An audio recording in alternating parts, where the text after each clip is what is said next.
సకల దేవతా స్వరూపుడు శ్రీ షిరిడి సాయినాథ్ మహారాజు గారి పాదారవిందాలకు శిరస్సు వంచి నమస్కరించుకుంటూ, అంటే బాహ్యంగా దుఃఖాన్ని కలుగజేసినటువంటి రాముని బాణం వాలి అంతరంలో సంస్కరణం చేసి రాముని చరణాలకు శరణం వేడేటట్టు చేసింది. సరిగ్గా అలానే సద్భక్తుని జీవనంలో సద్గురువు అదృశ్యంగా ఘటింపజేసే దుఃఖపూరిత ఘటనలు సద్భక్తుని యొక్క అంతరంగిక సంస్కరణపై దారితీసి సద్గురువు చరణాలను శరణు వేడేందుకు దోహం చేస్తాయి. సరిగ్గా అలాగే ముగ్గురు సంకల్పానుసారంగా రాధాకృష్ణ ఈ జీవితంలో ఊహించని ఘటన శరాఘతంలా తగిలి ఆమె ప్రాపంచిక జీవన సౌధాన్ని పునాదులతో సహా కూల్చివేసింది.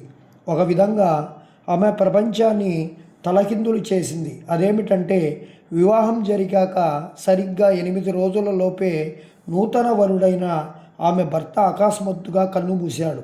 అందువలన నూతన వధువైనటువంటి సుందరీబాయి పాదాల పారాణి ఆరకముందే వైవిధ్యం ప్రాప్తించింది.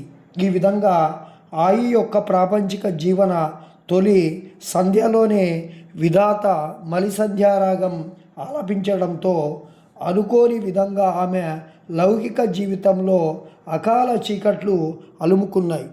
ఆ రోజులలో పరిస్థితులు గురజాడ వారు తమ కన్యాశుల్కం నవలలో వర్ణించిన విధంగా ఉండేవి. నాటి రోజుల్లో బాల వైవిధ్యం ప్రాప్తించిన వారికి జీవనం అతి దుర్భరంగా ఉండేది.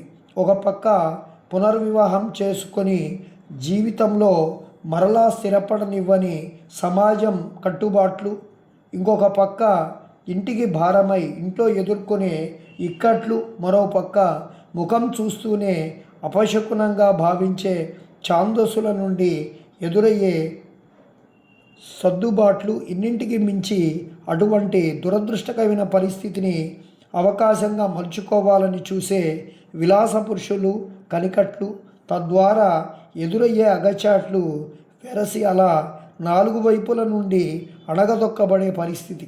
ఇలా జీవించడం కంటే మరణించడం మేలు అని మనసులో బలంగా అనిపించే దుస్థితి.